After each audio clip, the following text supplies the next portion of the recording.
Olá, tudo bem? Meu nome é Igor, sou professor de História e hoje estaremos tratando da capoeira baiana, capoeira tradicional, capoeira regional e capoeira de Angola. Bom, começaremos com uma frase de um filósofo francês, muito conhecido no século XX, que o nome dele é Michel Foucault. Ele viveu entre 1926 até 1984 e ele vai dizer uma coisa: devemos não somente nos defender, mas também nos afirmar. E nos afirmar não somente enquanto identidades, mas enquanto força criativa.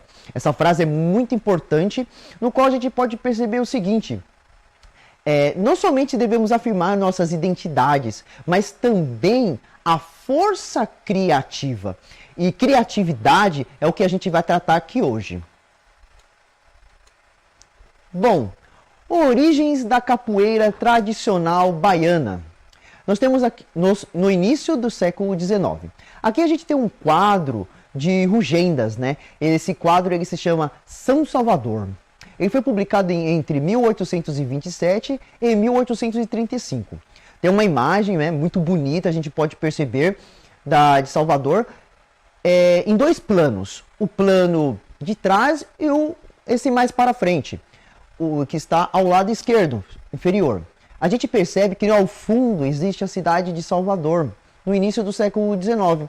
E mais à frente a gente percebe uma roda de pessoas. E a gente pode perceber que existem dois capoeiristas jogando e uma plateia entusiasmada vendo o jogo. Ou seja, podemos afirmar que no início do século XIX a capoeira já estava na Bahia, tecnicamente em Salvador. Pelo que a gente foi percebendo nessas aulas, as regiões urbanas são as regiões na qual a capoeira vai surgir. Pegamos agora uma imagem do mesmo quadro, São Salvador, mas é uma imagem mais frontal. É uma imagem também que recorta, é uma adaptação que recorta a parte no qual os capoeiristas estão jogando.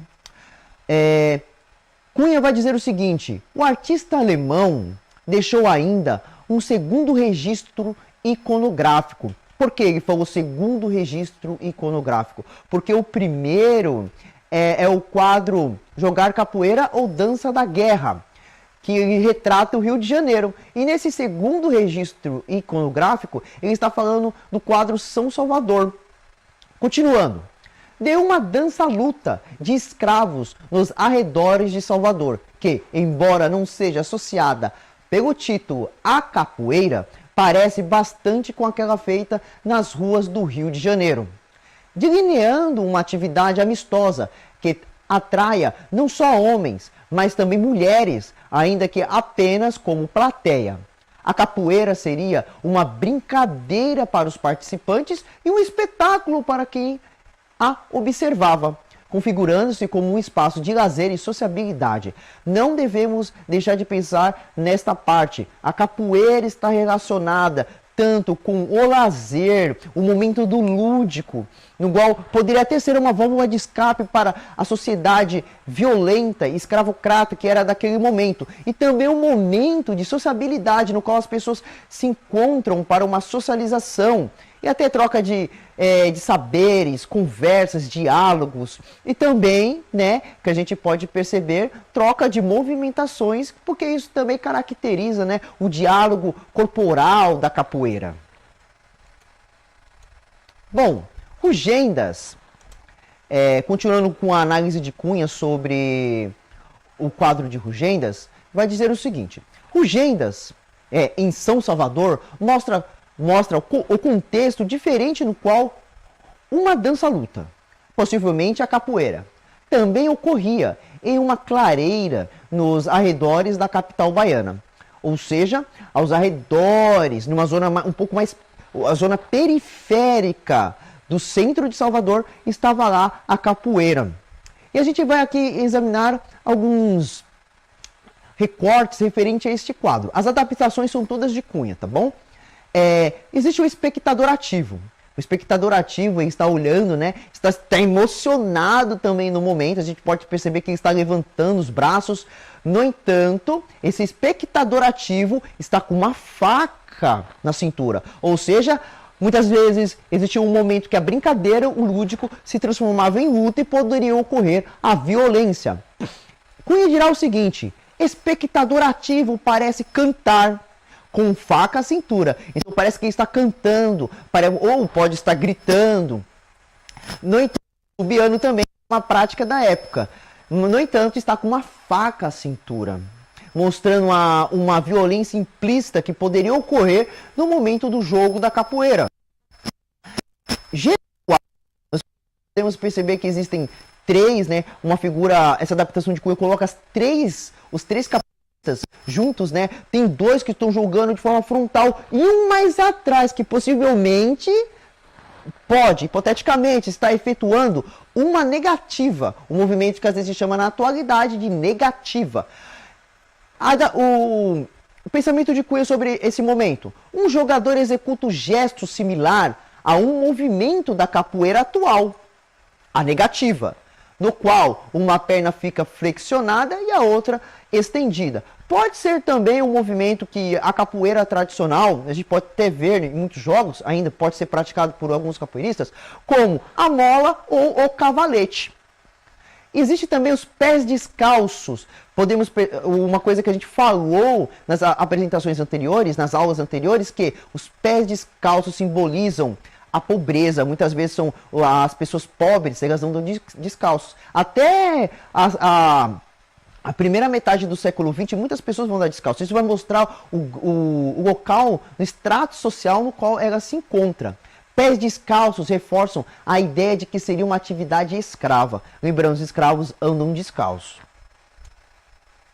Bom, aqui a gente tem dois quadros, né? Agora a gente parte para a gente faz uma análise e busca semelhanças e diferenças nesses dois quadros de Rugendas. O primeiro é Jogar Capoeira ou Dança da Guerra, que é de 1835, e o segundo, São Salvador, publicado entre 1827 e 1835, praticamente no mesmo período histórico.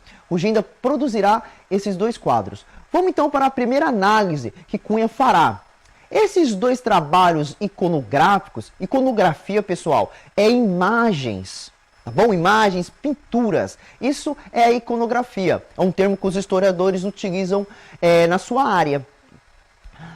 Esses trabalhos iconográficos de Rugendas expõem outro ponto importante: a ausência do berimbau, principal símbolo da capoeira no século XX, na capoeira praticada no início dos 800. Então, pessoal, a gente pega nessa relação, a gente está relacionando os dois quadros e a gente percebe o seguinte: não existe o berimbau no início da capoeira, tanto no Rio de Janeiro como em Salvador. Não existia berimbau. Hoje em dia o berimbau é colocado, quando a gente pode pegar esse fragmento de Cunha, como o símbolo da capoeira. No entanto, quando a gente pega um processo, um período histórico muito mais antigo, a gente percebe que o berimbau não está incluído na capoeira e que a inclusão dele é muito recente, comparado à história da capoeira em si.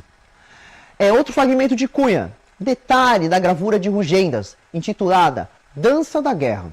Mostra o destaque dado pelo artista ao tambor, que deveria ter preponderância no jogo da capoeira da corte no início do século XIX.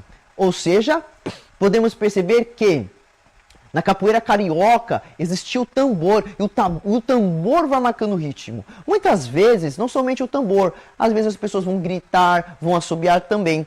E isso vai marcar o ritmo do jogo, até bater palmas. No quadro que a gente tem ao lado direito, que é São Salvador, não tem nenhum objeto marcando o ritmo. No entanto, pode ser que o canto, as palmas, subios também podem estar marcando o ritmo do jogo ou luta. Em 1998, o sociólogo Luiz Renato Vieira e o historiador Matias Assunção destacaram a possibilidade de que existia um berimbau na gravura de Rugendas, na gravura, a pintura ou iconografia, ou fonte iconográfica, dança da guerra, ressaltando que o instrumento chegou a ser retratado com destaque por outro artista da época, Debré, sem qualquer vínculo com a capoeira. Esta observação merece atenção. Em sua obra Viagem Pitoresca e Histórica ao Brasil, Debré descreve o urucungo como um dos instrumentos dos negros benguelas de Angola, chamados pelo viajante de trovadores africanos, sendo retratado pelo pintor nas mãos de um velho escravo negro indigente. Ou seja, essa afirmação é muito interessante. E a gente pode perceber que existia sim um berimbau no século XIX, mas o berimbau ele não estava associado à capoeira. A gente percebe nessa imagem de Debré, que é um negro trovador que contava histórias, né? E também está em um processo de mendicância também na sociedade. A afirmação de Cunha sobre a imagem. A gravura de Debré, da década de 1820, retrata um trovador africano, andando nas ruas, contando histórias, falando poemas. Um velho escravo indigente. Muitas vezes os escravos, quando chegavam a um certo período de vida, o seu proprietário jogava eles à rua, não queria mais eles. Com um urucungo nas mãos, urucungo é um berimbau, percutindo com uma varinha bem ao modo dos capoeiristas de hoje, porém usando o dedo em vez da pedra ou dobrão. Muitas vezes utilizavam mesmo o dedo e não a pedra e nem o dobrão, para fazer variações, as variações rítmicas, os toques. Ao lado, um menino carrega uma cana de açúcar. Bom, então a gente percebeu nessa imagem aí que o berimbau estava associado a um trovador, a mendicância, a uma pessoa que queria chamar o público, ter a atenção do público. Bom, temos aqui uma outra imagem, a pintura As Mulheres do Mercado do Rio de Janeiro, de Henry Chamberlain, no século XIX. Retrata o uso do berimbau por um vendedor, no fundo, à esquerda. A ligação da capoeira com o berimbau parece, assim, ter se firmado no início do século XX, na capoeira baiana. A firmação do berimbau ocorre no final do século XIX, para o início do século XX, na capoeira baiana. Não era na capoeira carioca, ou pernambucana, ou paulista. Foi na capoeira baiana que ocorreu esta ligação entre colocar o berimbau junto à capoeira ou a capoeira ao berimbau. Então essa imagem é muito interessante, que a gente percebe que ao lado esquerdo, né, nesse mercado, né, uma pequena feira também pode ser, né, que estão vendendo muitas coisas, né? Os escravizados estão vendendo muitas vezes esses escravos são escravos de ganho, né? Ou seja, o que seria um escravo de ganho? Aquela pessoa que trabalha, né, na região urbana e parte do dinheiro que ela recebe pela venda, ela dá para o seu dono e um pouco fica para ela. E ao lado esquerdo tem um tocador de berimbau. E esse vendedor ele está chamando o público. Como hoje em dia você vai numa feira, né? Nós podemos ir numa feira e a gente percebe o seguinte, que os vendedores estão gritando, né? Para chamar a clientela. E ele estava usando o berimbau neste momento para chamar a clientela.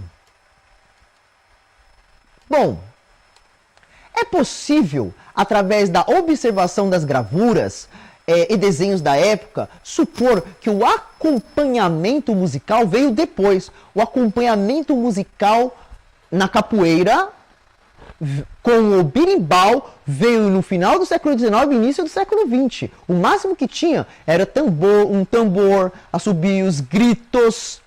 E também pode ser que alguém estava cantando. Não podemos eliminar essa possibilidade também.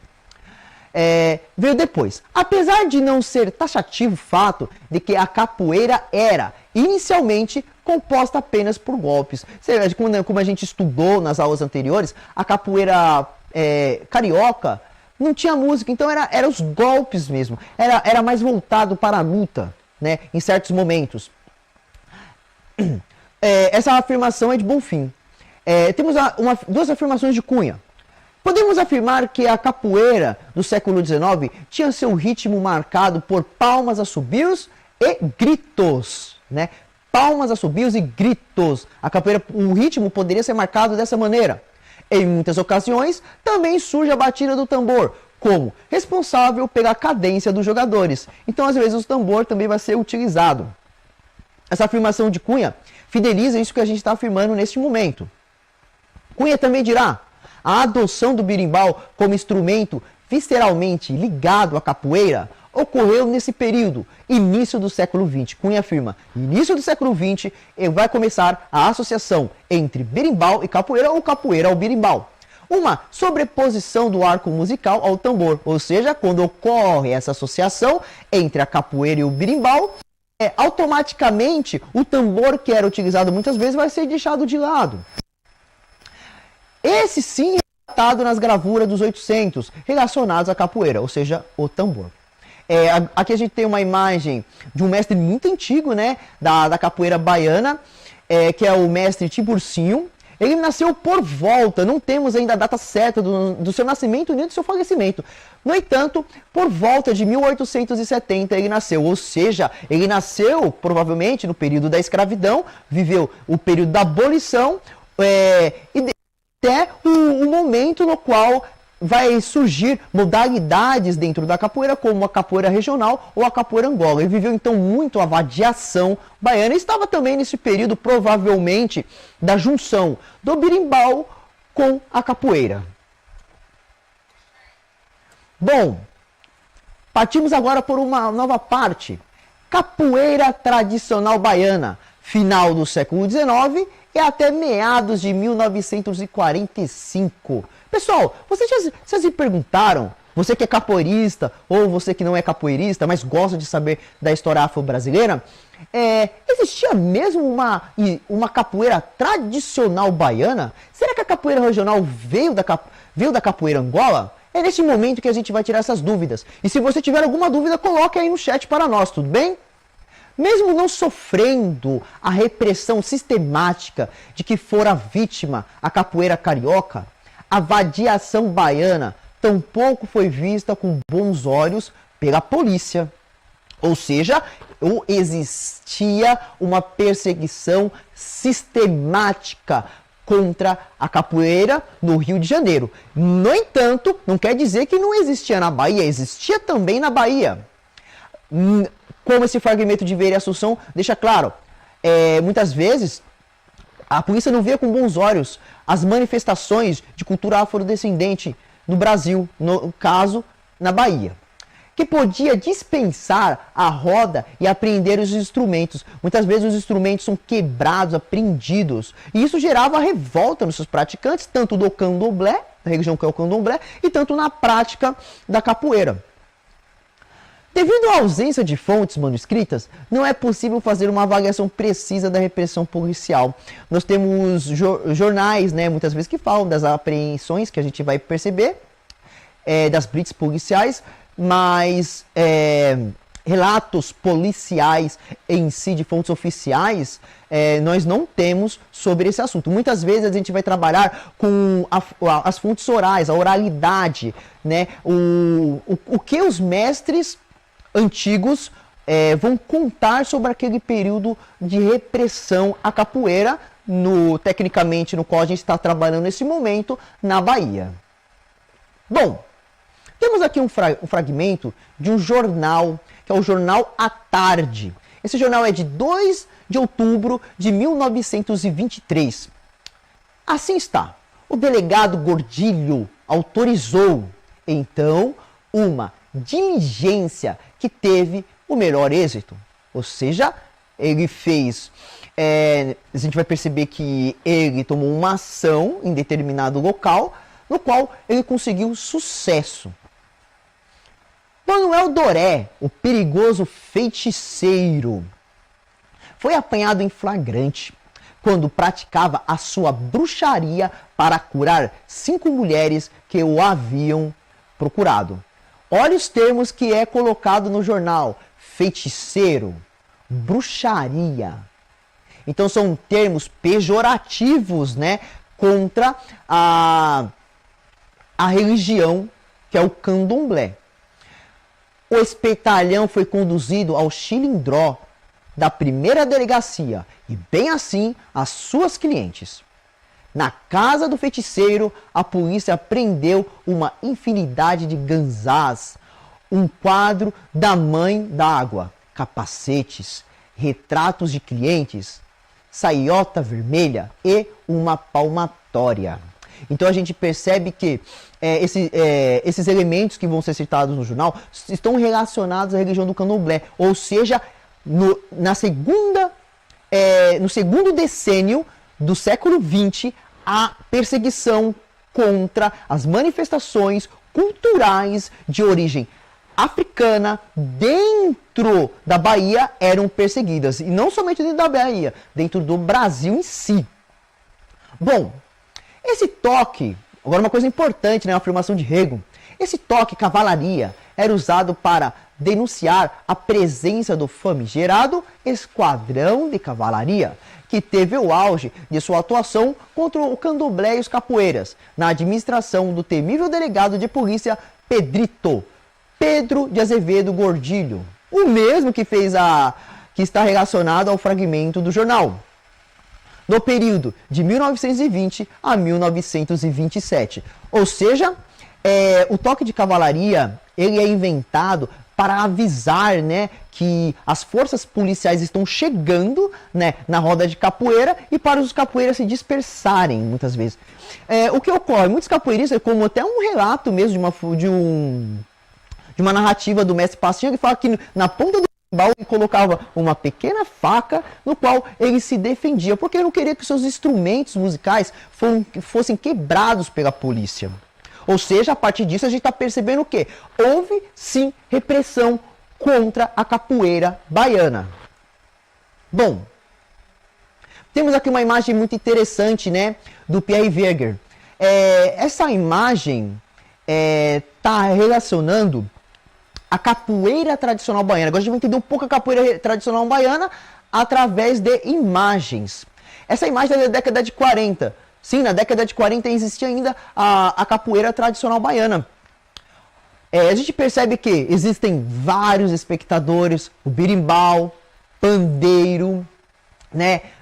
Capoeiristas antigos, né, de terno de linho branco, e dois capoeiristas jogando, né, um ao chão e o outro em uma posição mais ereta. O iniciante, Vera Assunção dirão, o iniciante aprendia com jogadores mais experimentados, ou seja, os mais experientes, informalmente, no exercício prático do jogo.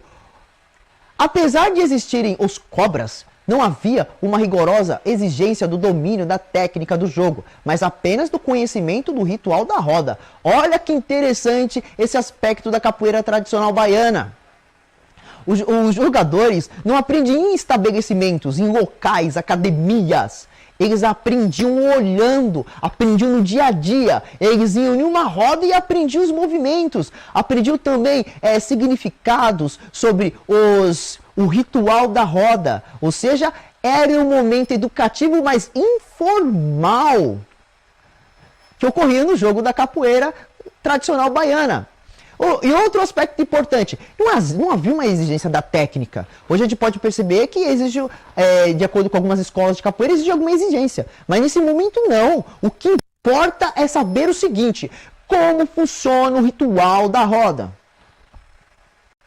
Temos aqui uma outra imagem muito interessante. No entanto, partiremos para a afirmação de Vieira e Assunção. A participação nas rodas de capoeira não exigia de seus praticantes nenhuma indumentária especial, ou seja, nenhuma roupa especial. A gente pode perceber, na capoeira regional existe o uniforme todo branco, e na capoeira de Angola também, né, que é a calça preta, camiseta amarela, e jogam de tênis. A camiseta, lembrando, tem que estar por dentro da calça, não por fora da calça. Eles entravam no jogo calçados e com as roupas do dia a dia, ou seja, no dia a dia era uma atividade no qual eles poderiam estar trabalhando, né, como estivadores, nos portos, e em certos momentos ocorria o lúdico, né, aquele jogo lúdico da capoeira, não que não poderia ocorrer também a luta. Portanto, rodas mais tradicionais aos domingos e nas festas do Largo, que se estendiam de dezembro até o Carnaval, alguns dos capoeiristas mais destacados faziam questão de se apresentar, trajando refinados ternos de linho branco, os mesmos ternos que vocês verão no Vai Te Emocionar. Então, aqueles capoeiristas mais destacados utilizavam o terno de linho branco, o chapéu. O que você pode verificar na imagem, aqui você tem uma roda de capoeira com várias pessoas, né, tocando berimbau, pandeiro também, 2 jogadores ao pé do berimbau e ao centro, um capoeirista mais destacado, de terno de linho branco, calça branca também, de chapéu. Bom, o hábil capoeirista que é capaz de iludir o adversário com sorrisos e simulações. O que importava não era o confronto direto, não era acrobacias. O que importava era a malícia no jogo, iludir a pessoa, fingir que vai para um local e não vai, fazer um sorriso e atacar. Era isso que estava importando mais do que outros aspectos de força ou acrobacias. Essa seria a verdadeira malícia ou mandinga do capoeira. Muitas vezes é isso que se perdeu. A gente pode perceber, né, até vídeos da internet, né, nem precisamos ir em uma roda presencialmente, que é isso que muitas vezes se perdeu na capoeira tradicional baiana, a malícia do capoeirista. E isso que mostrava que ser um capoeirista era superior ao outro dentro do jogo. Isto é, a capacidade de aproveitar-se de momentos precisos, sem, no entanto, partir para o confronto aberto. Então era um confronto implícito, uma coisa muito interessante. É uma jogada muito inteligente desses capoeiristas, da capoeira tradicional baiana. Os extremos são igualmente condenados. Tanto o jogo da capoeira que vira mera acrobacia, é condenado esse jogo, né? E quanto as simulações, as situações em que se parte para a pancadaria, ou seja, violência bruta, prevalecendo a força física sobre a malícia. O que importa na capoeira tradicional baiana é a malícia. Não é força física, acrobacias, é a malícia. Bom, quem vadiava simplesmente brincava, independentemente de comprovação de virtudes. Não importava muitas vezes comprovar suas virtudes, se você é mais forte, se você é um acrobata, não precisava. Muitas vezes é a brincadeira mesmo, é o se divertir, é o lúdico, é um momento de descontração. Cada roda de capoeira era uma situação da anterior, independentemente do tempo que ia separar. Ou seja, era um tempo cíclico, né? Eu poderia jogar com uma pessoa, poderia passar um ano, eu jogaria novamente com essa pessoa e poderia ser uma continuação do mesmo jogo. A singularidade da ideia de tempo no ambiente da antiga malandragem não fragmentava a realidade, compartimentalizando o conhecimento que dela se faz. A ideia de tempo linear é uma ideia ocidental, europeia. A ideia de tempo circular, muitas vezes, está relacionado com as sociedades indígenas e também sociedades tribais africanas. Aqui temos uma imagem, né, 2 imagens de Pierre Verger também, fez vários retratos da vadiação baiana. No primeiro, os 2 jogadores estão iniciando o jogo. Um abaixa, o outro já está um pouco mais ereto. O outro faz na imagem de baixo, um já vai praticando provavelmente um a um, enquanto o outro vai está pensando na próxima movimentação que pode realizar. Pode perceber que não existe uma indumentária, uma vestimenta própria para o jogo. Em qualquer momento poderia ocorrer a vadiação, a brincadeira, o lúdico da capoeira, as malícias também.